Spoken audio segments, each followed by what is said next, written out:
Bismillahirrahmanirrahim. Assalamualaikum warahmatullahi wabarakatuh. Alhamdulillahirabbil alamin. Alhamdulillahilladzi hadana li hadza wa ma kunna linahtadiya laula an hadanallah. Alhamdulillahilladzi arsala rasulahu bil huda wa dinil haqq liyuzhirahu 'alad dini kullihi wa kafa billahi syahida. Rabbi israh li sadri wa yassir li amri wahlul 'uqdatam min lisani yafqahu qawli. Rabbi zidna ilman warzuqna fahman. Wa qala Allah ta'ala fil Qur'anil 'azim, inna hadzal Qur'ana yahdi lillati hiya aqwam wa yubashshirul mu'minina alladzina ya'maluna as-solihati anna lahum ajran kabira. Yang pertama-tama adalah kita panjatkan puji beserta syukur atas karena Allah Subhanahu wa taala, yang mana pada kesempatan yang mulia ini kita bisa hadir di Masjid Al-Falah ini dalam rangka melaksanakan salat Isya, salat tarawih dan salat witir secara berjamaah.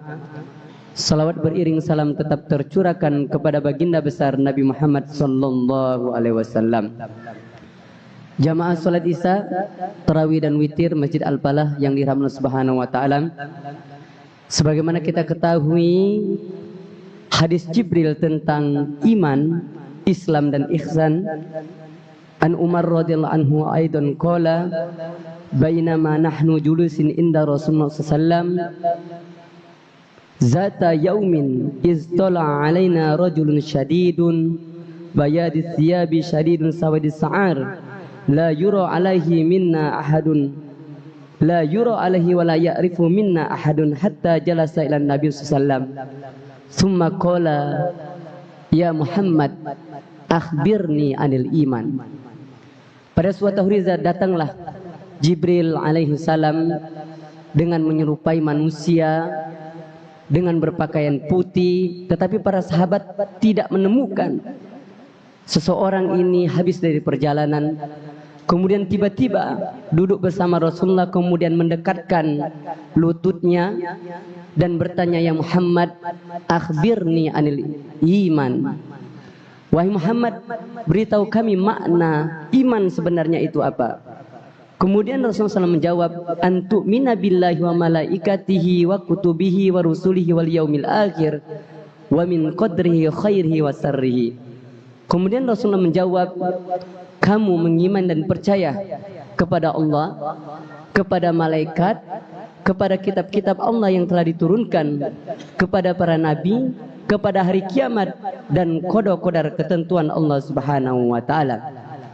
Kemudian yang bertanya ini menjawab, ahsanta ya buka sahih, benar engkau telah menjawab pertanyaanku dengan benar. Para sahabat mereka penasaran, siapakah yang datang ini? Ternyata yaitu Jibril alaihissalam sengaja datang bersama Rasulullah dan para sahabat untuk mengajarkan tentang iman, tentang Islam dan tentang ihsan. Oleh karena itu, apa hubungan tentang iman kepada Al-Quran? Sebagaimana kita ketahui, Al-Quran yang bermakna secara bahasa qara'a yaqra'u Qur'anan, yang artinya adalah bacaan. Secara istilah kalamullah al-munazzal ala Nabi Muhammad sallallahu alaihi wasallam al-muta'abbadu bitilawatihi al-manqulu bitawaturi al-maktub fi masahifi min awali surati al-Fatihah ila surati An-Nas biwasitati Jibril wa huwa mu'jizun. Al-Quran adalah firman Allah Subhanahu wa taala yang Allah turunkan kepada baginda besar Nabi Muhammad sallallahu alaihi wasallam. Barang siapa yang membaca Al-Quran, baginya pahala dan ibadah di sisi Allah Subhanahu wa taala, yang Allah turunkan secara berangsur-angsur, yang telah disusun dari surat Al-Fatihah sampai surah An-Nas melalui perantara malaikat Jibril, dan merupakan mukjizat yang hari ini masih bisa kita saksikan, yang Allah turunkan kepada baginda besar Nabi Muhammad sallallahu alaihi wasallam. Bagaimana peran kita, bentuk keimanan kita kepada Al-Quran? Bukan hanya saja Al-Quran kita letakkan di lemari, mungkin di beberapa tempat, sehingga kita tidak pernah menyentuh Al-Quran. Salah satu bentuk keimanan kita kepada Al-Quran yang Allah turunkan kepada baginda besar Muhammad SAW, yakni yang pertama, mari sama-sama giat berlomba-lomba dalam kebaikan, fastabiqul khairat, untuk membaca Al-Quran. Iqra'u Qur'ana fa innahu ya'ti yaumal qiyamah syafi'an li ashabihi. Bacalah Al-Quran, sesungguhnya Al-Quran akan memberikan pertolongan, syafaat bagi orang yang telah membaca Al-Quran. Senada dengan surat dan ayat yang pertama kali diturunkan oleh Allah Subhanahu wa ta'ala, Iqra bismi rabbikal ladzi khalaqa khalaqal insana min 'alaq Iqra wa rabbukal akramul ladzi 'allama bil qalam 'allamal insana ma lam ya'lam. Ini yang pertama, kita disuruh untuk membaca. Bukan hanya saja membaca secara harfiah, tetapi kita baca diri kita ini siapa, keluarga kita siapa, lingkungan kita siapa, sehingga dimanapun dan kapanpun kita berada, kita dirindukan oleh orang lain, kita dirindukan nasihat-nasihat kita kepada orang lain, bahkan kedatangan kita ditunggu-tunggu karena kita menjadi insan yang bermanfaat bagi orang-orang sekeliling kita. Adapun yang kedua, bentuk keimanan kita kepada Al-Quran adalah setelah membaca, mari sama-sama kita mulai menghafal Al-Quran. Dengan menghafal Al-Quran, insya Allah kita akan mendapatkan pahala di sisi Allah Subhanahu wa ta'ala. Al-Quran insya Allah akan dijaga keasliannya. Tidak ada satupun yang bisa merubah walaupun satu huruf keaslian Al-Quran. Karena Allah Subhanahu wa ta'ala telah berfirman, Inna nahnu nazzalna dzikrah wa inna lahu lahafizun. Sesungguhnya kami telah menurunkan Al-Quran dan kami akan menjaga keaslian Al-Quran. Siapa yang akan menjaga keaslian Al-Quran? Itulah para hafiz dan hafizah, para qori-qori'ah, orang-orang yang benar-benar mempelajari Al-Quran. Beruntunglah di antara kita yang telah menitipkan anaknya di lembaga pendidikan Islam, sehingga anak kita terdidik bisa membaca Al-Quran, bisa menghafal Al-Quran. Adapun yang ketiga, bentuk keimanan kita kepada Al-Quran selain kita membaca Al-Quran, menghafal Al-Quran, yakni mentadaburi Al-Quran. Dengan sama-sama belajar Al-Quran, mentadaburi Al-Quran. Khairukum man ta'allamal Qur'ana wa 'allamahu. Sebaik-baik di antara kita adalah orang yang belajar Al-Quran, orang yang mengajarkan Al-Quran, dan orang yang mengaplikasikan di dalam kehidupan sehari-hari. Imam Syafi'i memaparkan Al-Quran sempurna di semua segi. Coba kita lihat kenapa Al-Quran diturunkan di tempat yang mulia, yakni di Mekah Al-Mukarramah dan Madinah Al-Munawwarah. Al-Quran diturunkan melalui perantara malaikat yang mulia, Jibril alaihi salam. Al-Quran diturunkan dengan bahasa yang luar biasa sempurnanya, yang kelak menjadi bahasa kita nanti di surga, yakni bahasa Arab. Al-Quran diturunkan di bulan suci yang mulia, yakni di bulan suci Ramadan.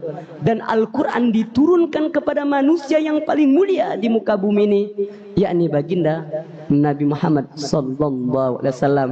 Berbahagialah insya Allah orang yang telah membaca Al-Quran, orang yang telah menghafal Al-Quran, orang yang telah mentadaburi Al-Quran dan mengaplikasikan di dalam kehidupannya sehari-hari. Itulah insya Allah orang-orang yang dimuliakan oleh Allah Subhanahu wa ta'ala. Mari mungkin kita sejenak berdoa kepada Allah Subhanahu wa ta'ala. Mudah-mudahan cahaya Al-Quran terdapat di dalam sanubari dan jiwa raga kita. Al-Quran terdengar di rumah kita, sehingga Al-Quran tiada hari tanpa membaca Al-Quran dan mengaplikasikannya di dalam kehidupan sehari-hari. Allahumma arhamna bil Quran waj'al lana imama wa nura wa huda wa rahmah. Allahumma zakirna minhuma nasina wa 'allimna minhuma jahilna warzuqna tilawatahu ana al-laili wa atrafan nahar waj'alhu hujjatan ya rabbal alamin. Ya Allah, ya Tuhan kami, rahmatilah kami dengan Al-Quran, jadikannya sebagai pemimpin kami, cahaya dan petunjuk kami, dan rahmat bagi kami. Ya Allah, ingatkan kami atas apa yang terlupakan darinya, Ajarilah kami atas apa yang belum kami ketahui darinya. Berilah kami kemampuan membacanya sepanjang siang dan malam. Jadikan ia sebagai pembelaku, wahai Tuhan semesta alam. Mudah-mudahan kultum yang singkat ini mengingatkan kepada kita pentingnya kita berinteraksi kepada Al-Quran. Beriman bukan saja kita mempercayai bahwa kitab Allah itu ada Zabur, ada Taurat dan Injil, dan Al-Quran penyempurna daripada kitab-kitab sebelumnya. Wabillahi taufiq wal hidayah. Wassalamualaikum warahmatullahi wabarakatuh. صلوا سنة التراويح ركعتين جامعة رحمكم الله.